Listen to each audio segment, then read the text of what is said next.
नमस्कार, आप देख रहे हैं अपना बिहार। मैं हूं आपके साथ विभा उपाध्याय और बुलेटिन की शुरुआत इस वक्त बड़ी खबर के साथ। खबर पटना से, जहां पर मुख्यमंत्री नीतीश कुमार के पोस्टर के साथ छेड़छाड़ की गई है और इस मामले के सामने आने के बाद सरकार के विकास कार्यों से जुड़े हुए पोस्टर पर रंग पोता गया है। राजभवन और मुख्यमंत्री आवास के पास ये पोस्टर्स लगाए गए थे, जिस पर स्लोगन और सीएम नीतीश की तस्वीर पर किसी शख्स ने रंग पोत कर उसे छिपाने की कोशिश की है।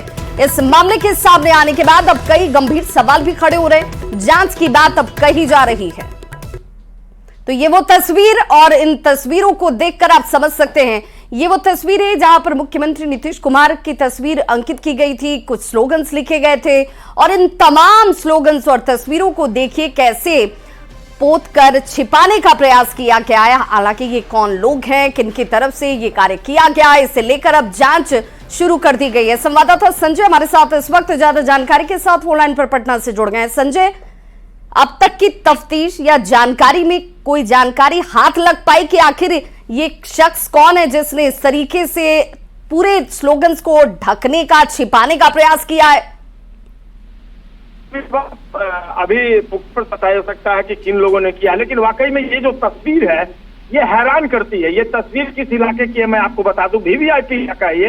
राजभवन और सीएम आवास के ठीक बगल में ये काफी संख्या में तस्वीरें लगाई गई।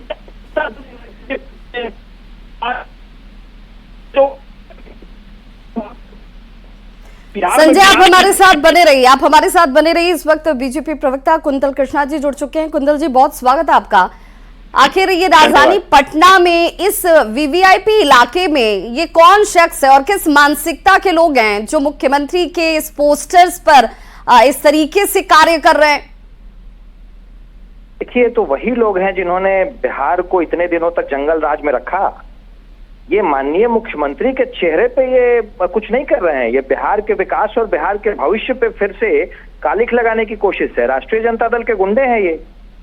राष्ट्रीय जनता दल का मतलब है जंगल राज, राष्ट्रीय जनता दल का मतलब है कुशासन, और इनसे बर्दाश्त नहीं हो रहा है कि सुशासन का चेहरा, एक अच्छे शासन का चेहरा नीतीश कुमार जी हर जगह दिख रहे हैं, इसलिए उन्होंने सारे काम किए हैं। लेकिन इससे हासिल क्या होगा कुंतल कृष्णा जी? काम किया है जी, इससे हासिल क्या होगा?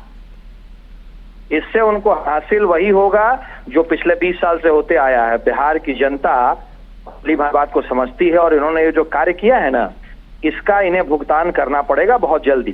क्योंकि अगर मुख्यमंत्री के कार्यों से अगर लोग संतुष्ट होंगे या उनके कार्यों से लोग खुश हैं, तो इस तरीके से पोस्टर्स को ढक देना या उस पर कालिख लगा दीजिए या कुछ भी पोत दीजिए, उससे हासिल तो कुछ होने वाला नहीं है। मानसिकता है, कुंठित मानसिकता है। ये वादी हैं, वो बदमाश हैं, वो छुटभइये तरह के लोग हैं पे की सुशासन का डंडा चल रहा है। उनकी कुंठित मानसिकता है, वो अपनी कुनासिकता निकाल रहे हैं।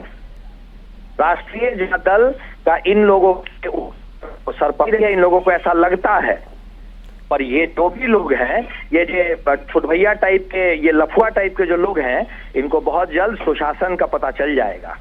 लेकिन जिस इलाके में ये एक तरीके से कृत्य कह लीजिए किया गया, ये बहुत वो पॉश इलाका है, वीआईपी इलाका है, यहाँ पर तो बहुत सारे सीसीटीवी कैमरे भी होंगे। मैं जी नहीं, माफ करेंगी, पहले मैं ये चाहूंगा कि आप इसे कुकृत कहें। ये कृत किसी हिसाब से नहीं हो सकता है। माननीय मुख्यमंत्री के चेहरे पे कालिख लगाना ये कुकृत है, और ये कुकृत जिन लोगों ने किया है वो राजद के गुंडे हैं, राजद के लफुआ हैं, हमारी भाषा में जिन्हें कहते हैं वो मिसक्रिएंट्स हैं, और बहुत जल्द उन्हें कानून भी, सुशासन भी उन्हें सजा देगा, और बिहार की जनता भी इनके सरपरस्त राजद को सजा देगी। लेकिन ये आशंका हो सकती है कुंतल कृष्णा जी, लेकिन ये दावा कैसे किया जा सकता है कि भाई ये वही लोग हैं? सच्चाई है, आशंका नहीं है, सच्चाई है। इन लोगों को सुशासन पसंद नहीं है, इन लोगों को विकास पसंद नहीं है, इन लोगों को खुशहाली पसंद नहीं है, और तो कुछ कर नहीं सकते हैं। तो एजेया यादव जी भी हमारे साथ जुड़ गई हैं। कुंतल कृष्णा जी, आप हमारे साथ बने रहिए। एजेया यादव जी हमारे साथ जुड़ गई हैं, आरजेडी के प्रवक्ता। एजेया जी, बहुत स्वागत है आपका। जो तस्वीरें आपको दिख रही हैं, इन तस्वीरों पर पहले तो मैं आपकी प्रतिक्रिया जानना चाहूंगी, क्योंकि ये तो बिहार की छवि एक तरीके से, अगर कुछ विकास के कार्य लिख दिए जाए, स्लोगन लिख दिया जाए, या मुख्यमंत्री नीतीश कुमार हैं, इसे कोई बदल नहीं सकता है, फिर इस तरीके की घटना पर आपकी प्रतिक्रिया चाहूंगी। देखिए, ये जो पोस्टर को पुतवा देने की बात आप कर रही हैं, ये तो बहुत दुर्भाग्य घटना है कि 20 साल से जिसकी सरकार है उसी का पोस्टर को पुतवा दिया जा रहा है। और ये बीजेपी वालों से क्यों नहीं पूछते? उन्हीं की नहीं अनबन रहती है नीतीश कुमार जी के साथ। शायद नीतीश कुमार जी की एजेया जी, कुंतल कृष्णा हमारे साथ जुड़े हुए हैं, वो कह रहे हैं कि भाई आरजेडी वालों का काम है। तो उन्होंने देखा है क्या जो ये सीधे आरजेडी पे आरोप लगा दे रहे हैं? मुझे तो लगता है जरूर ये बीजेपी वालों का काम है। कभी इनकी बनती है, कभी नहीं बनती है मुख्यमंत्री जी के साथ, और आजकल मुख्यमंत्री पद को लेकर इनकी बन नहीं रही है। ये तो जांच का विषय है ना, मुझे पता नहीं कुंतल जी के पास इन्फॉर्मेशन मिल जाता है। ये तो पता करने की जरूरत है कि आखिर किसने पुतवाया। बिल्कुल, क्योंकि मुख्यमंत्री खड़े होकर देख रहे होंगे, क्योंकि मुख्यमंत्री नीतीश कुमार वो आरजेडी के भी मुख्यमंत्री होंगे और बीजेपी के भी मुख्यमंत्री होंगे, संपूर्ण बिहार के मुख्यमंत्री हैं वो। और अगर उनके चेहरे पर इस तरीके से कुछ पोत दिया जाए तो क्या उनका कार्य छिप जाएगा? क्या उनके विकास जो लोगों को लगते हैं कि हमारे राज्य में ये कार्य हुआ है वो दब जाएगा क्या? ये बड़ा सवाल है। ये मानसिकता जाहिर करता है, चाहे किसी की भी तस्वीर हो, इस तरीके से ये चीजें करना गलत है, अनुचित नजर आता है। हमारे साथ अभिषेक भी जुड़ चुके हैं। अभिषेक जी, बहुत स्वागत है आपका न्यूज़ 18 बिहार झारखंड पर। अभिषेक, एजेया जी कह रही हैं कि भाई जिसने किया है भाई सरकार आपकी है, आप जांच कीजिए और पकड़िए उन्हें। नहीं, आरजेडी के नेताओं के बयानों से एक कहावत चरितार्थ होती है कि चोर की दाढ़ी में तिनका होता है। बहरहाल, जिस किसी ने भी इस घटना को अंजाम दिया है उससे उसकी कोरी मानसिकता झलकती है। नीतीश कुमार जी के चेहरे को कोई रंग से पोत देगा तो क्या वो चेहरा बिहार के आम जनमानस के दिलों से निकल जाएगा? नीतीश कुमार जी के चेहरे पर बिहार की जनता को अटूट विश्वास है और इसी चेहरे ने साबित किया है कि जब भी इस चेहरे पर चुनाव होता है बिहार की जनता अपनी मुहर इसी चेहरे पर लगाती है। एनडीए अभी भी इसी चेहरे पर चुनाव लड़ेगा और जनता फिर से इसी चेहरे पर मुहर लगाएगी। इसलिए इस चेहरे पर चाहे जितने रंग लगाने हो लगा दो, उससे कोई फर्क नहीं पड़ेगा, जनता फिर से इसी चेहरे को चुनेगी। बिल्कुल अभिषेक, लेकिन ऐसी मानसिकता वाले लोगों पर अंकुश कैसे लगे? क्योंकि अगर इस तरीके से वीवीआईपी इलाका, राजभवन जहां पर हो, जहां पर मुख्यमंत्री आवास आसपास हो, जहां पर सुरक्षा के सबसे ज्यादा तगड़े और पुख्ता इंतजाम होते हैं, 10 बार लोगों को सोचना पड़ेगा यहाँ पर इस तरीके की घटना को अंजाम देने से पहले, तो सुरक्षा को लेकर भी क्या अब ऐसे लोगों को जल्द से जल्द पकड़ा जाएगा? ये तफ्तीश का विषय है। निश्चित रूप से प्रशासन के संज्ञान में सब कुछ है, सीसीटीवी कैमरे हैं, सारी तफ्तीश होगी, जो पकड़े जाएंगे उन पर कार्रवाई भी होगी। लेकिन हमने मानसिकता पर चोट की है। जो लोग ये समझते हैं कि सिर्फ चेहरा पोत देने मात्र से नीतीश कुमार जी की छवि धूमिल हो जाएगी, ऐसा कुंठित प्रयास करें वो, लेकिन इसमें वो कामयाब नहीं हो पाएंगे। बहुत बहुत शुक्रिया अभिषेक आपका भी हमारे साथ जुड़ने के लिए, एजेया यादव आपका भी और कुंतल कृष्णा आपका भी, क्योंकि इस वक्त जो तस्वीर है वो तस्वीर बताती है कि चाहे ये जिस किसी की तरफ से भी किया गया हो, ये कुंठित मानसिकता है जिन लोगों ने इस तरीके से मुख्यमंत्री नीतीश कुमार के इस पोस्टर्स को कह लीजिए, तस्वीर को कह लीजिए, पोतने का प्रयास किया है। पहलगाम आतंकी हमले को लेकर पाकिस्तान से तनातनी के बीच जहां पूरा देश एकजुट है, तो वहीं कांग्रेस की राजनीति इस पर भी जारी है। कांग्रेस ने अपने सोशल मीडिया प्लेटफॉर्म एक्स पर एक पोस्ट किया है जिसमें एक इंसान को दिखाया गया जिसका सिर ही गायब है। पोस्ट में कांग्रेस ने लिखा है, जिम्मेदारी के समय गायब।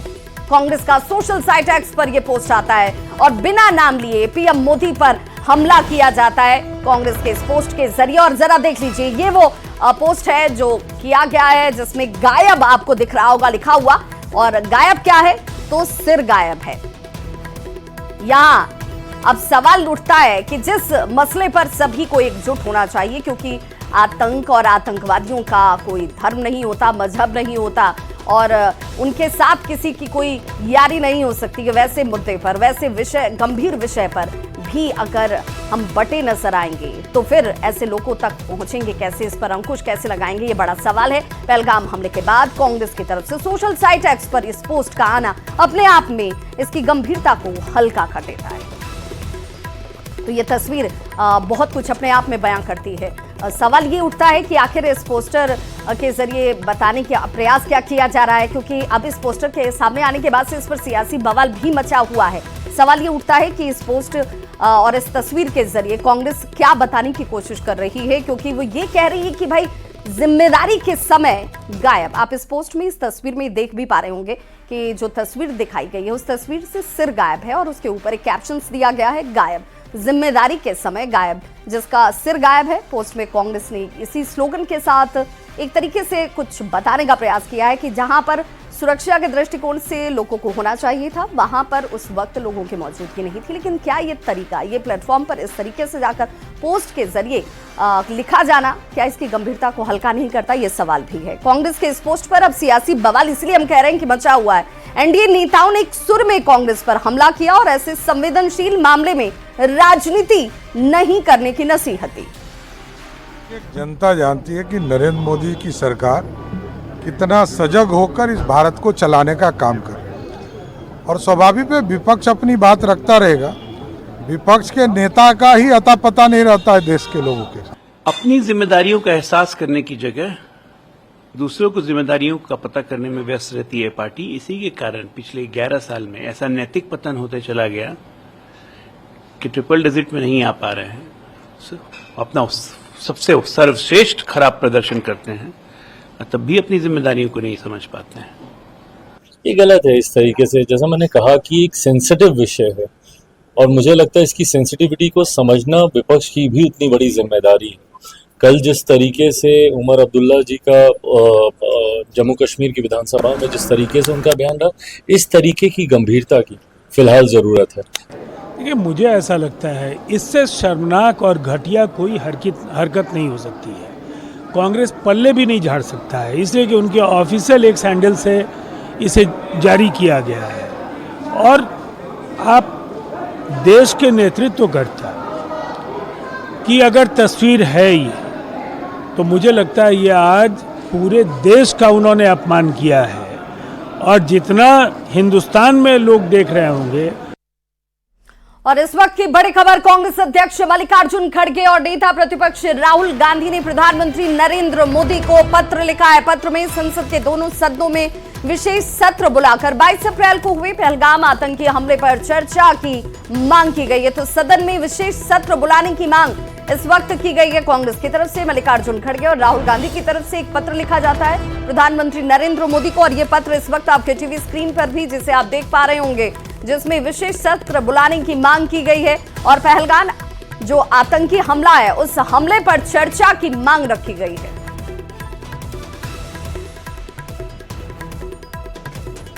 तो वहीं चुनावी साल में सरकार का बड़ा ऐलान सामने है, जिसमें नौकरी की लिस्ट जारी करेगी सरकार। जिनको नौकरी मिली उनकी लिस्ट को जारी कर सामने लाया जाएगा वो आंकड़ा। डिप्टी सीएम सम्राट चौधरी की तरफ से यह ऐलान किया गया कि आखिर जब रोजगार की बात हम करते हैं तो कितने लोगों को रोजगार दिया गया, संबल बनाया गया, सशक्त बनाया गया, उन तमाम नौकरी की लिस्ट को जारी किया जाएगा। डिप्टी सीएम सम्राट चौधरी की तरफ से यह ऐलान किया गया। और एक एक व्यक्ति को जो 2020 से लेकर 2025 तक जिनको भी नीतीश कुमार जी के नेतृत्व में सरकारी नौकरी देने का काम किया गया है, रोजगार देने का काम किया, सबको बधाई और संदेश भी माननीय मुख्यमंत्री जी की ओर से दिया जाएगा और लिस्ट भी हम लोग जारी करेंगे। तो डिप्टी सीएम सम्राट चौधरी को आप सुन रहे थे, जिन्होंने कहा कि भाई जितने भी लोगों को रोजगार मिले हैं, नौकरी मिली है, उसकी लिस्ट सरकार की तरफ से जारी की जाएगी। बधाई संदेश भी उनको दिया जाएगा कि भाई आपने नौकरी हासिल की है। और आरजेडी से प्रवक्ता अरुण यादव जी हमारे साथ जुड़ चुके हैं। अरुण जी, बहुत स्वागत है आपका। क्या ये नौकरी की लिस्ट जारी करने की एक नई परिपाटी कह लीजिए, चुनावी साल है इसलिए ऐसा हो रहा है? बिल्कुल, जो हमारे आदरणीय नेता तेजस्वी यादव जी के प्रण अनुरूप 17 माह की जो महागठबंधन की सरकार थी, उनमें आपने देखा 5 लाख सरकारी नौकरियां दी गई, 4 लाख से अधिक नियोजित शिक्षकों को राजकर्मी का दर्जा दिया गया। चाहे आईटी पॉलिसी की बात कर लें, टूरिज्म पॉलिसी की बात कर लें, स्पोर्ट पॉलिसी की बात कर लें, चाहे मिडिल लॉ नौकरी पाओ की बात कर लें, ये सारे काम 17 माह के महागठबंधन की सरकार में हुआ। और पहली बार हमारे नेता तेजस्वी यादव जी ने 2020 के बिहार विधानसभा चुनाव में कहा था कि 10 लाख हम नौकरी देने का काम करेंगे जब हमारी सरकार बनी। तो आपने देखा जब हमारे नेता सरकार में शामिल हुए, डिप्टी सीएम बने, तो 5 लाख सरकारी नौकरी देने का काम किया। उसके पहले तो अब एनडीए की जो सरकार रही, सरकारी नौकरी तो उनके सिलेबस में था ही नहीं, सिर्फ और सिर्फ कॉन्ट्रैक्ट बेसिस पर वो नौकरी देने का काम करते थे। तो बताना चाहिए एनडीए की सरकार को। अब देखिए ना, 3.5 लाख से अधिक प्रक्रियाधीन नौकरी भी छोड़कर आए। अब 1 साल से अधिक। तो कहीं ऐसा तो नहीं है कि ये ऐसा तो नहीं है कि आपको इस बात की टीस रह गई कि भाई हमारे समय की ही नौकरी थी तो ये लिस्ट पहले ही निकाल लेते तो शायद इसका फायदा आपको मिल जाता? नहीं, ये देखिए, पूरे बिहार की जनता जानती है, नौजवान जानते हैं इस चीज को कि नौकरी का मतलब तेजस्वी यादव जी। और हम तो बार-बार कहते ये हैं, नौजवान अगर जानते हैं तो फिर सरकार इस लिस्ट को जारी कर रही है तो शायद ये बताने का प्रयास किया जा रहा होगा कि किस वक्त में कितनी नौकरियां और किन किन लोगों को नौकरियां मिली। बहुत बहुत शुक्रिया हमारे साथ जुड़ने के लिए। जेटू दफ्तर में भामाशाह जयंती समारोह का आयोजन किया गया जिसमें मुख्यमंत्री नीतीश कुमार सहित कई नेता इस कार्यक्रम में मौजूद रहे और इस मौके पर मुख्यमंत्री ने भामाशाह की मूर्ति पर माल्यार्पण किया और उन्हें नमन किया। इस मौके पर बड़ी संख्या में लोग भी पहुंचे हुए थे। इस अवसर पर एक दिलचस्प तस्वीर नजर आई जिसमें मुख्यमंत्री को सम्मानित करते हुए विशेष टोपी और शॉल दिया गया। तो मुख्यमंत्री ने भी मंच पर मौजूद कई नेताओं को शॉल और टोपी पहनाई।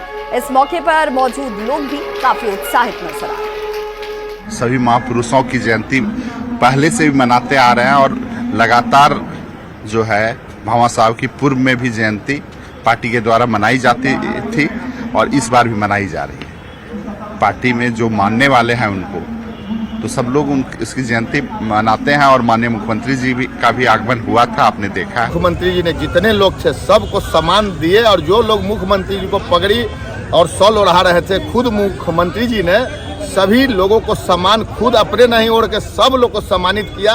बहुत अच्छा मैसेज, सब लोग में देखिए कितना उत्साह है। तो भामाशाह की जयंती पर पटना के पुनाई चक में भामाशाह पार्क में राजकीय समारोह का आयोजन किया गया जिसमें सीएम नीतीश कुमार, राज्यपाल आरिफ मोहम्मद खान, सम्राट चौधरी, दिलीप जायसवाल सहित कई नेता मौजूद रहे। तस्वीरें इस वक्त आपके टीवी स्क्रीन पर, जहां पर इस कार्यक्रम में बिहार के मुख्यमंत्री नीतीश कुमार की मौजूदगी भामाशाह पार्क में राजकीय समारोह का आयोजन किया गया। अपने 2 बेटे की शहादत दी, इसको इतिहास ने छुपाया। और जिस आदमी ने अपने भाई और 2 बेटे की शहादत दी और महाराणा प्रताप के साथ खड़े रहे और निस्वार्थ भाव से खड़े रहे, उनको कोई राजा नहीं बनना था, लेकिन उसके बाद भी उन्होंने कहा कि देश की रक्षा के लिए और देश की सनातन और देश का जो है हमारा विचार जीवित रहे, उसके लिए उन्होंने अपने भाई की शहादत, अपने 2 बेटे की शहादत और पूरा धन अपना, मुझे गर्व है कि हम भामाशाह के वंशज हैं।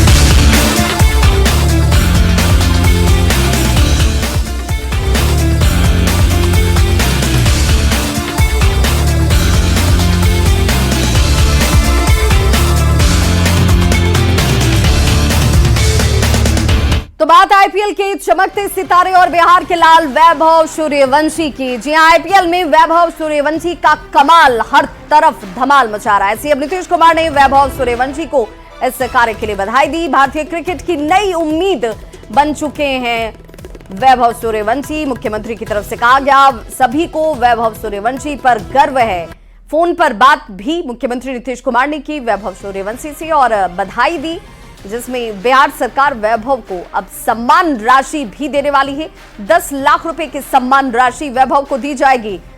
बिहार के मुख्यमंत्री नीतीश कुमार ने सोशल साइट प्लेटफॉर्म एक्स पर पोस्ट कर इसकी जानकारी भी दी। आईपीएल के इतिहास में सबसे कम उम्र में शतक लगाने वाले खिलाड़ी अब बन चुके हैं बिहार के वैभव सूर्यवंशी और उन्हें बधाई एवं शुभकामनाएं बिहार के मुख्यमंत्री नीतीश कुमार की तरफ से। वे अपनी मेहनत और प्रतिभा के बलबूते भारतीय क्रिकेट की एक नई उम्मीद बन गए हैं। सभी को उन पर गर्व है।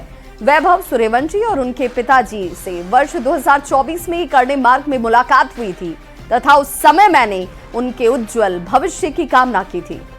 आईपीएल में शानदार प्रदर्शन के पश्चात फोन पर बातचीत कर उन्हें बधाई भी दी। बिहार के युवा क्रिकेटर श्री वैभव सूर्यवंशी को राज्य सरकार की तरफ से 10 लाख रुपए की सम्मान राशि भी दी जाएगी। मेरी शुभकामना है कि वैभव भविष्य में भारतीय टीम के लिए नए कीर्तिमान रचें और देश का नाम रोशन करें। और बड़ी खबर इस वक्त आ रही है पटना से। मोतिहारी के घूसखोर कार्यपालक अभियंता अजय कुमार के ठिकाने पर पटना में छापेमारी इस वक्त चलती हुई। आज ही निगरानी की टीम ने 2 लाख रुपए घूस मांगने के आरोप में गिरफ्तार किया था। अब उनके ठिकानों पर छापेमारी की कार्रवाई को अंजाम दिया जाता हुआ।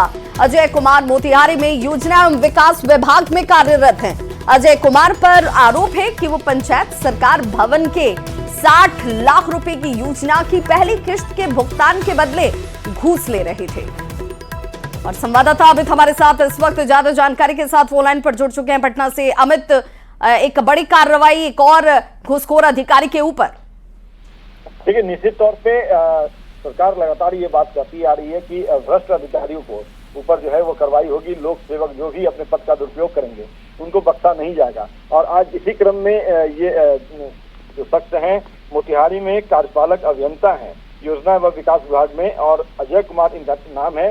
ये घूस ले रहे थे और रंगे हाथे 2 लाख रुपया घूस लेते हुए मोतिहारी स्थित इनका जो ठिकाना था राजा बाजार, वहां से इन्हें गिरफ्तार किया गया है। और अब पटना स्थित इनका जो आनंदपुरी के जो अपार्टमेंट है विद्याकुंज, वहां पे भी टीम पहुंची है, दूसरी टीम पहुंची है और यहाँ पे रेड कंडक्ट किया जा रहा है। फिलहाल छापेमारी की कार्रवाई जारी है, तलाशी ली जा रही है। इसके बाद जो कार्रवाई पूरी होगी तो विस्तृत जानकारी साझा की जाएगी और हम दर्शकों को बताएंगे।